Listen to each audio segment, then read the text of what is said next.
Coret-coret di toilet karya Eka Kurniawan. Ia membuka pintu toilet sambil menikmati bau cat yang masih baru.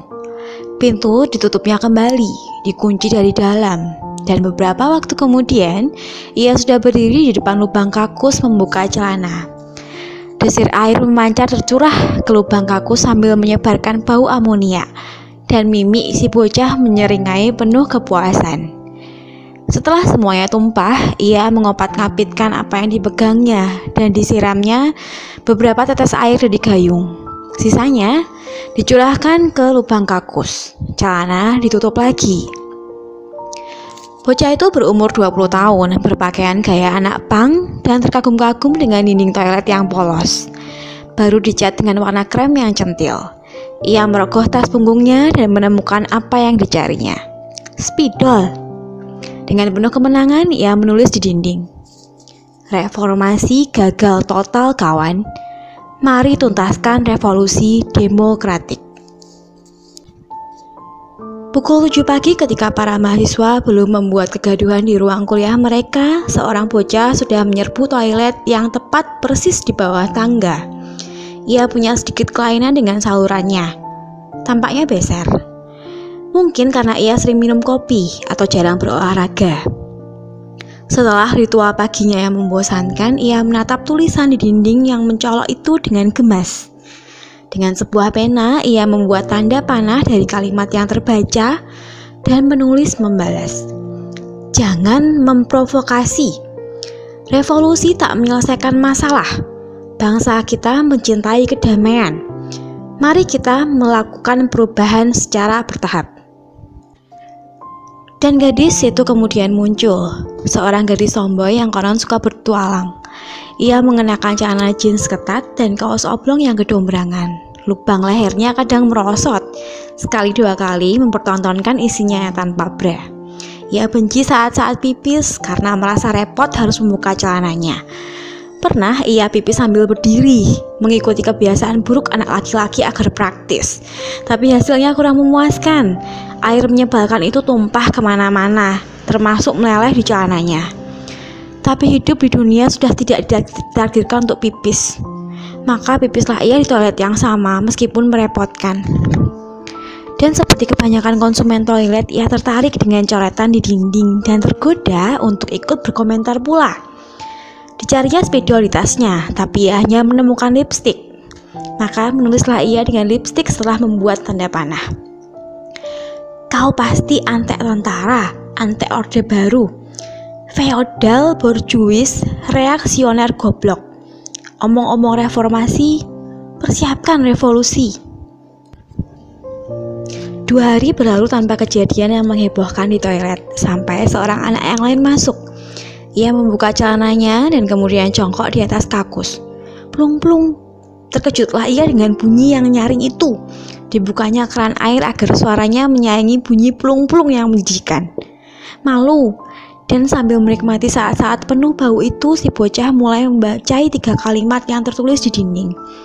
Ia tersenyum dengan tulisan yang terakhir dan membayangkan gadis macam apa yang menuliskannya. Setelah cebok, ia pun mengambil pena dan ikut berkomentar dengan penuh gairah. Hai gadis, aku suka gadis revolusioner. Mau kencan denganku? Kemudian di siang bolong muncullah seorang gadis lain dan dari jenis gadis yang lain. Seorang hedonis yang suka dandan. Tas mungilnya sungguh-sungguh mungil, penuh dengan tetek bengek alat perang seorang gadis ganjen. Dan kemunculannya di toilet jelas tak semata-mata untuk pipis atau bikin konser plung-plung. Bahkan tidak pula untuk sekedar cuci tangan dan meludah. Ia hampir setiap hari berkunjung ke toilet, tak lain tak bukan untuk merenovasi wajahnya yang berantakan setelah beberapa jam terkucil-kucil. Ia kurang percaya diri dan tentunya harus berdandan. Si gadis berdiri di samping bak mandi, menatap bayangan wajahnya di cermin mungil yang ia genggam. Ditaburinya wajahnya yang mesum dengan bubur agak tebal, lalu seputar matanya dihiasi lagi dengan eyeshadow. Tak lupa peruna pipi. Rambut yang acak-acakan disisirnya lagi, dipasangi bando, jepit, dan pita sekaligus. Bibirnya yang sudah pucat disapu pula dengan warna merah menyala semerah bendera nasional. Dan ketika itulah ia membaca segala unek-unek orang di dinding. Sambil tertawa centil, ia ikut menulis juga dengan lipstik. Mau kencan denganku? Boleh, jemput jam 9 malam di kafe. NB, jangan bawa intel.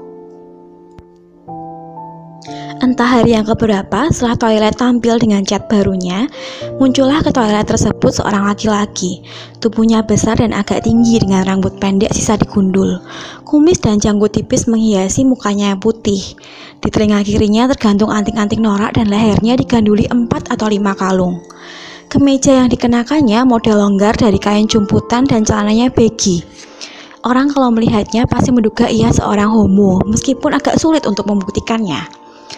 Bahkan melalui apa yang kemudian ditulisnya di dinding yang merupakan ungkapan politis ideologisnya, ia tetap tidak bisa dibandingkan.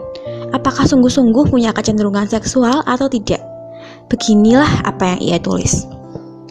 Kawan, kalau kalian sungguh-sungguh revolusioner, tunjukkan muka kalian kalau berani. Jangan cuma teriak-teriak di belakang, bikin rusuh, dasar PKI. Seminggu kemudian berlalu tanpa ada orang yang berani masuk ke dalam toilet tersebut gara-gara suatu peristiwa menyebalkan. Ada seorang oknum, pasti bangsat keparat yang kurang moral dan dikutuk oleh hampir semua pelanggan setia jasa-jasa toilet yang bikin ulah menjijikan. Entah hari apa dan jam berapa ia masuk ke toilet dan sengaja menghujani kakus dengan roket-roket yang keluar dari pantatnya. Gobloknya, ia kemudian keluar begitu saja tanpa membersihkan sampah-sampah keparatnya yang menumpuk saling berpelukan di mukbang kakus. Siapapun yang kemudian masuk setelah itu bisa dipastikan kehilangan selera untuk apapun di dalam toilet. Semua orang menghindarinya. Semua? Tidak. Ternyata ada juga anak sinting yang masuk ke toilet itu dengan sadar. Kejadiannya di saat jam-jam kuliah sedang berlangsung dan anak itu meluncur dari ruang kuliah sambil memegangi bagian depan celananya. Takut kebobolan, ia masuk ke toilet pertama di lantai atas, terisi. Toilet kedua juga terisi. Toilet pertama di lantai bawah juga terisi. Kakinya mulai gemetaran, lompat sana lompat sini mempertahankan diri jangan sampai jebol di ruang dan waktu yang tidak semestinya. Karena sudah tidak tahan, maka masuklah juga ia ke toilet sialan itu. Dalam satu gerakan tergopoh, ia berdiri dengan pasrah dan wush. Selama itu ia tahan napas dan memejamkan mata.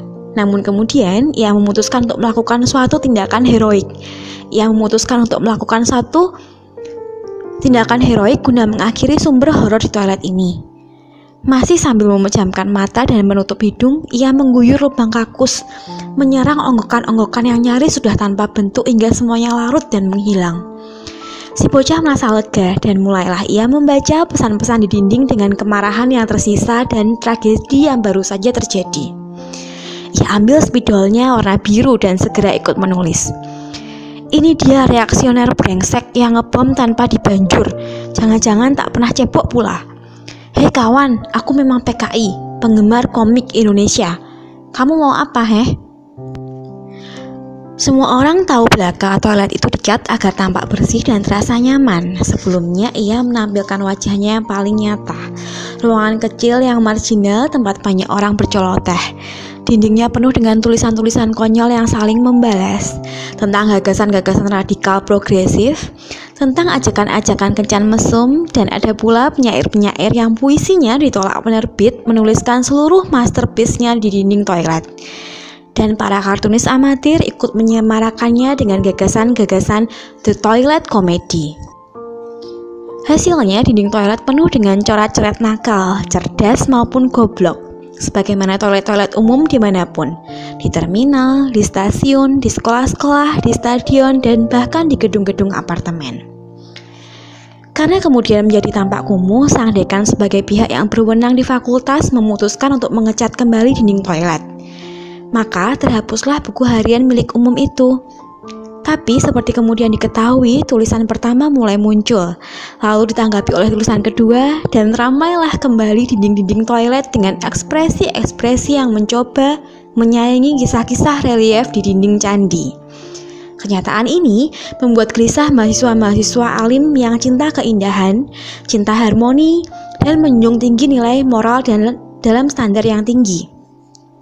Salah satu mahasiswa jenis ini kemudian masuk toilet dan segera saja merasa jengkel melihat dinding yang beberapa hari lalu masih polos sudah kembali dipenuhi gagasan-gagasan konyol dari makhluk-makhluk usil. Ia bukan seorang vandalis dan tak pernah berbuat sesuatu yang merusak, tapi kali ini ia menjadi tergoda luar biasa. Tentu saja karena jengkel, maka ia pun ikut menulis walau hatinya nyaris menangis. Kawan-kawan, tolong jangan coret-coret di dinding toilet. Jagalah kebersihan. Toilet bukan tempat menampung unek-unek. Salurkan saja aspirasi Anda ke bapak-bapak anggota dewan. Alkisah di bawah tulisan si mahasiswa alim itu tertulislah puluhan komentar dalam 1 minggu. Hampir 100 setelah 1 bulan kemudian. Tak jelas siapa saja yang telah ikut menulis, membuat dinding toilet semakin berubah wajah kembali ke hakikatnya yang paling kumuh. Tanggapan-tanggapan atas usul si mahasiswa alim ditulis dengan berbagai macam alat. Pena, spidol, lipstik, pensil, darah, paku yang digoreskan ke tembok, dan ada pula yang menuliskannya dengan patahan batu bata atau arang. Betapa inginnya mereka menanggapi sehingga berlaku pepatah secara sempurna, tak ada rotan, akar pun jadi. Tulisan pertama berbunyi, "Aku tak percaya bapak-bapak anggota dewan, aku lebih percaya kepada dinding toilet."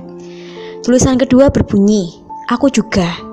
Dan 100 tulisan tersisa juga hanya menulis, "Aku juga."